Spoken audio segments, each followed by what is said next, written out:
판결의 재구성입니다. 2004년 5월 경기 평택의 주택가에서 이 생후 70일 된 이 갓난아기를 데리고 외출 중이었던 20대 여성이 실종이 됩니다. 이 아내와 아기를 애타게 찾던 남편에게 돌아온 소식은 비극적이었습니다. 20일 뒤 강원도 미시령의 이 도로 공사 현장에서 이 여성이 이 몸이 묶인 채 안매장된 채로 발견이 된 겁니다. 이 여성의 시신뿐이었고 이 함께 외출 나간 아기는 이 행방이 묘연했습니다. 이 경찰은 납치 사례로 의심이 된다면서 이 수사를 시작했지만 이 사건은 미궁으로 빠져들기 시작했는데요. 이 증거가 턱없이 부족했기 때문입니다. 일반적인 납치범들은 납치된 사람의 가족에게 대가를 요구하기 마련이고 경찰은 바로 이를 토대로 추적을 시작하는데 이 사건의 경우 대가 요구 자체가 없었기 때문입니다. 이미 아내를 잃은 남편, 과연 이 아기는 되찾을 수 있었을까요? 그리고 이 끔찍한 사건의 범인은 밝혀졌을까요? 판결의 재구성에서 알아보시죠. 네. 정말 이럴 수가라는 말이 나옵니다. 아기는 사라졌고요. 친모는 살해당해서 안매장된 사건인데요. 이 사건의 실마리가 8개월이 지나서야 좀 잡힌다고요. 네, 사건은 2004년 5월경에 있었는데요. 이 8개월이 지나서 2005년 1월경에 실마리가 풀리게 됩니다. 네. 실마리는 정말 엉뚱한 곳에서 풀리게 되는데요. 삼성동 노상에서 이 교통사고가 있었습니다. 그래서 당연히 순찰차는 이 경찰은 이 사고를 수습하고 이 어떤 사고인지 확인하려고 했는데요.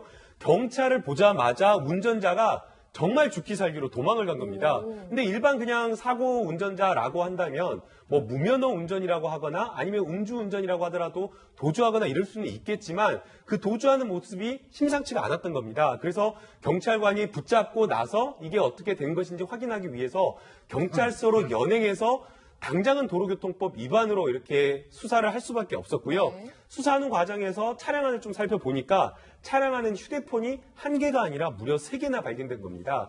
한 대 같은 경우에는 본인 휴대폰, 다른 한 대는 여자친구가 쓰던 휴대폰이었다라고 이야기를 하고 있고요. 문제의 휴대폰 하나가 있었는데요. 이 휴대폰은 차량 안에 잘 쓰이지 않을 것 같은 이 서류를 넘는 이 서랍에서 발견이 된 겁니다. 그래서 경찰관이 이거 누가 쓰는 거냐라고 물어보니까 예전에 뭐 만난 여자의 휴대폰이다. 인적 사항을 말해보니까 거기서부터 뭔가 이상한 겁니다. 그렇군요. 그러니까 이렇게 핑계를 냈다고 합니다. 한 번 만난 여자라 잘 모른다. 사실 한 번 만난 그런 아는 여자의 휴대전화를 가지고 있는 것도 수상한데 차량에서 또 수상한 점이 발견이 된다면서요. 예, 그러니까 휴대폰 그 자체도 이미 경찰이 의심이 갔을 거고요. 네. 거기에 더해서 경찰이 당연히 차량을 자세히 살펴보지 않았겠습니까? 차가 엄청나게 지저분한 상태에서 흙이 많이 묻어 있었다. 그러면 어디 이 아스팔트가 아닌 야외 포장되지 않은 곳을 다녔을 가능성이 있는 거고요. 네. 그리고 이제 트렁크를 당연히 열어봤겠죠. 트렁크를 열어봤더니 사바하고 장갑이 나타나는 겁니다. 네. 만약에 범죄라는 인식을 가지고 트렁크를 열었을 때 삽과 장갑이 나오면 안매장이 제일 먼저 떠오를 거예요. 머릿속에는 경찰들 입장에서는. 네. 이건 뭔가 있다고 직감적으로 판단을 한 거고요. 네. 특히 이 사람들의 직업이 심부름센터 직원이었어요. 그렇군요. 그러니까 경찰들은 아마 바짝 뭔가를 의심하기 시작했을 겁니다. 네.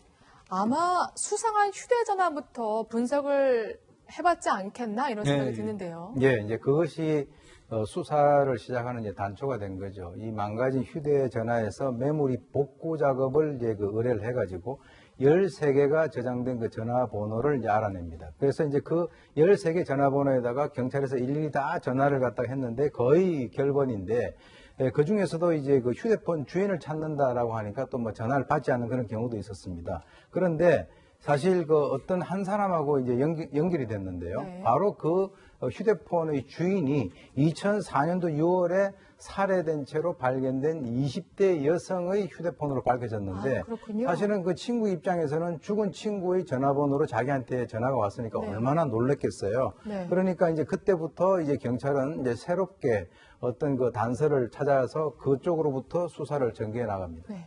이렇게 모든 정황을 파악한 경찰, 심부름센터 직원 일당에게 이제 다음 질문을 던지죠. 그렇다면 이 20대 여성의 아기는 어떻게 했어?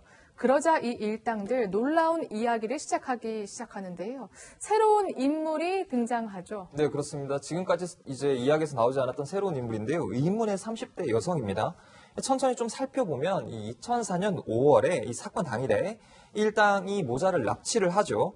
그리고 이 범행 직후 이 경기 광주에서 이 아까 말씀드렸던 의문의 30대 여성에게 이 아기를 넘겨준 거예요. 그리고 그 후에 이 친모를 살해를 했다고 합니다. 그렇군요. 그렇다면 친모가 보고 있는데 아이를 다른 여성에게 넘겨준 거예요? 아마 같은 장소에 있지는 않았던 것 같고요. 네. 예, 일단은 뭐 이 30대 여성이 아이를 어떤 형태로건 필요로 했기 때문에 이 남성들이 심부름센터 남성들 아니에요? 그 아이를 그 여성에게 전해주고 난 다음에 그러면 당연히 아이 엄마 20대 여성은 아이를 돌려달라고 할 수밖에 없겠죠. 그 여성을 이들은 인적이 드문 곳으로 가서 차 안에서 액살, 소위 목을 졸라서 네. 살해하고요.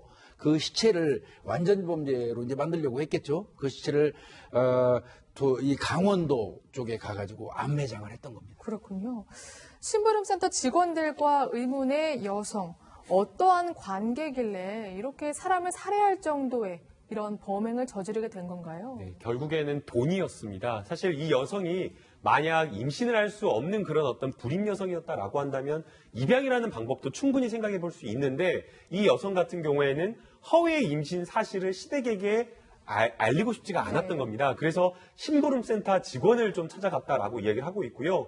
심부름센터 직원 당연히 돈을 요구할 수밖에 없었는데 이 심부름센터 직원이 저지르는 여러 가지 범행에 들어가는 돈은 시댁에게 내가 출산을 하는데 해외에서 원정 출산이 필요하니까 돈이 필요하다라고 요구를 해가지고 7천만 원을 이 시댁으로부터 받았다라고 이야기를 하고 있고요. 그래서 이 돈을 가지고 심부름센터를 찾아가서 아이가 필요하다, 아들, 딸 상관없으니까 미혼모의 아이를 구해달라라고 요구를 하면서 착수금으로 무려 4천만 원을 줬다라고 이야기를 하고 있고요. 만약 성공을 하면 3천만 원을 더 주겠다라고 하면서 계약을 했다고 합니다. 그렇군요. 그러니까 시댁에 임신을 했다고 거짓말을 했기 때문에 심부름센터에 사주를 한 건데 아무리 그래도 왜 이렇게까지 했을까요? 임신을 했다고 남편한테도 이야기했고 시댁에도 이야기했지 않습니까? 네. 그런데 기본적으로 이 여성은 아이를 잉태할 수 없는 여성이었습니다. 그러니까 임신했다는 말을 듣고 결혼까지 했는데 남편 입장에서 볼 때는 배가 안 불러오잖아요. 네. 그러니까 아마 수시로 왜 당신 배가 불러오지 않느냐고 물어봤던 것 같고요. 이 여성은 그때마다 이제 핑계는 된 것 같아요. 내가 첫 임신이기 때문에 사실은 첫 임신 아닙니다. 아이가 둘이나 있는 여성이에요. 아, 그래요? 첫 임신이라 배가 불러오지 않는다. 이렇게 이제 거짓말을 번번이 했던 건데, 결국은 나중에는 그 거짓말이 탄로가 날 거 아니겠습니까? 네. 그거를 감추기 위해서 남의 아이를 이제 탈취할 생각을 했던 겁니다. 사실 이렇게 거짓말 할 거면 그냥 유산했다. 이 정도로 거짓말을 했어도 사실 끝났을 사건인데 거짓말하고 또 거짓말하고 계속 이렇게 사건이 커진 거였군요. 아마 이제 이 여성의 입장에서는 그 상대되는 남성을 놓치기가 굉장히 싫었던 것 같아요. 그래서 이제 거짓말이라고 하는 것은 한번 이제 해서 만약에 어느 정도 선에서 다 그만두면은 그 큰 문제가 없는데 욕심이 있어가지고 거짓말을 낳고 하게 되면 점점 더 커지면서 이상한 방향으로 나가는 거죠. 그래서 사실 1990년도에 이 여성 같은 경우는 결혼해가지고 이 두 남매를 갖고 있었는데 2003년에 3월 달에 그 나이트클럽에서 이 연하남을 만나가지고 교제를 시작하고 5월 달에 이제 가출해가지고 동거를 하고 11월 달에 임신해가지고 결혼까지 했거든요. 적어도 그 상태까지는 자기가 원하는 그 방향대로 그대로 나갔는데, 네. 즉, 이 남성을 놓치지 않으려고 아까 말씀하신 대로 나 유산했다라고 얘기를 하면 될 것을 자기는 그 임신이라고 하는 또 그 남성의 입장에서는 어떤 아기를 가졌다라고 하는 이것을 중심으로 해서 그 결혼 관계를 더욱더 끈끈하게 만들려고 하는 그런 의도가 있지 않았는가 생각이 됩니다. 그렇군요. 근데 이미 두 남매 그리고 남편이 있었다면서요. 그런데 어떻게 이 연하남과 결혼하려면 뭐 임신 거짓말도 했지만 결혼식을 해야 될 것 같은데 그러면 결혼식은 어떻게 했나요? 자기 친정에도 알려야 될 것 같은데요. 네, 그렇습니다. 이 뭐 거짓말로 하는 결혼이라고 해도 말씀하신 것처럼 결혼식을 치러야 되는데 네. 이제 여러 가지 거짓말을 또 했어요. 이 가까운 친지만을 초대하자고 했고요. 그래서 조촐한 결혼식을 치르자고 이제 요구를 합니다. 이 결혼식 당일 여성 측 하객으로 이 친척 등 9명이 왔는데 네. 이 알고 보니까 이 돈으로 산 거였어요. 1인당 5만 원씩 주고 이 가짜 친지를 동원한 네. 겁니다. 그래서 이 여성의 가족 등 주변 인물들이 철저히 베일에 쌓여 있었는데 당연할 수밖에 없는 일이죠. 그런데 또 적절한 거짓말로 매번 위기를 넘겼다고 합니다. 네.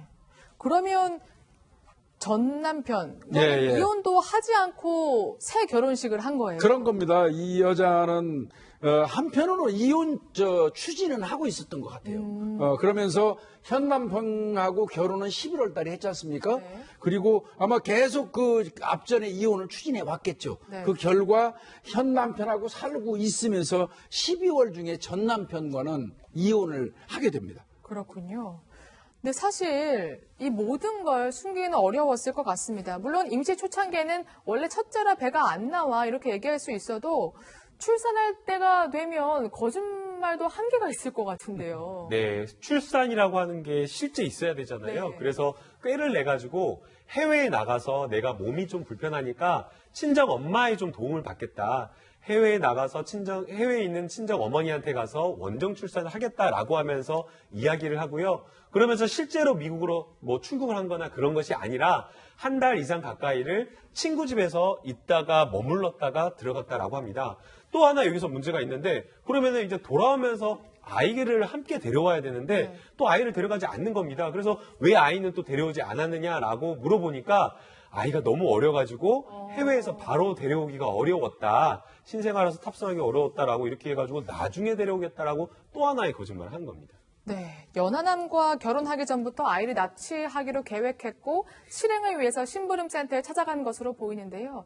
그렇다면 그 여성이 자기 자식이라고 소개한 그 아이가 앞서 소개한 숨진 20대 여성의 그렇죠. 아기였겠네요. 네, 그렇습니다. 좀 처음부터 좀 살펴보면 처음에는 이제 이 아기 신생아를 구하기 위해서 이 심부름센터 직원들이 이 보육원이나 병원에 아기들이 많잖아요. 네. 거기서 몰래 훔치려고 했어요. 그런데 워낙 병원이나 이런 것들이 이제 경비가 삼엄하다 보니 이게 좀 불가능했고 네. 이제 여성은 이제 시기가 점점 다가오니 아기를 내놔야 될 시기가 다가오니 점점 불안해졌죠. 그래서 좀 재촉을 당한 일당들이 결국 아기를 이제 병원에서 훔치는 것이 아니라 납치를 하기로 마음을 먹습니다.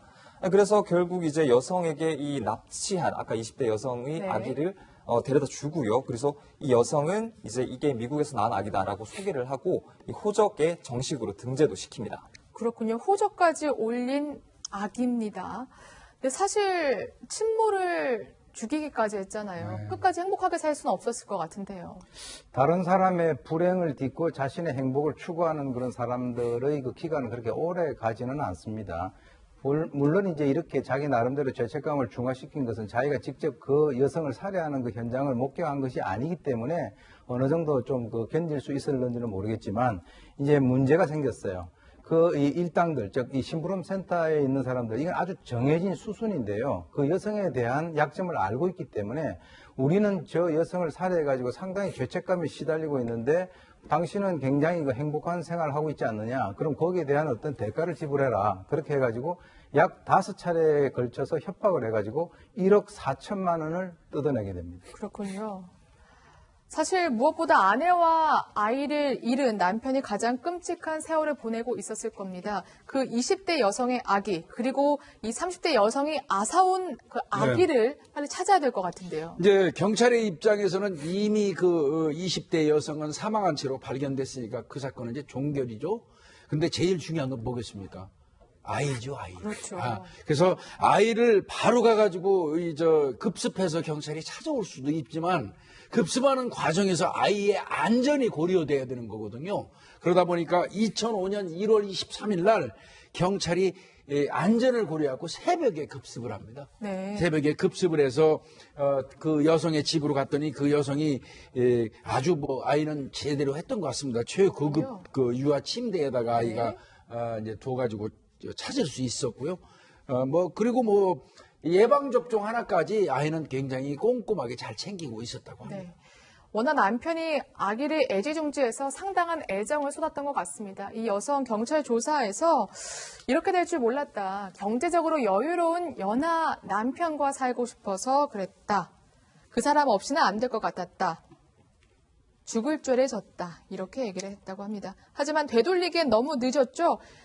어떤 판결이 나왔습니까? 네, 그렇습니다. 즉 판결이 가장 궁금하실 텐데요. 이 법원은 이 심부름센터 직원 2명, 그러니까 20대 여성 살해에 직접적으로 관련된 직원 2명에 대해선 이 무기징역을 선고를 했고요. 네. 이 영아 납치만을 청탁한 30대 여성에게는 징역 5년을 선고를 했습니다. 그리고 마지막으로 이 유아 납치에만 관여한, 그러니까 살해에는 관련되지 않은 네. 이 심부름센터 직원에게 대해선 마찬가지로 징역 5년을 선고를 했습니다.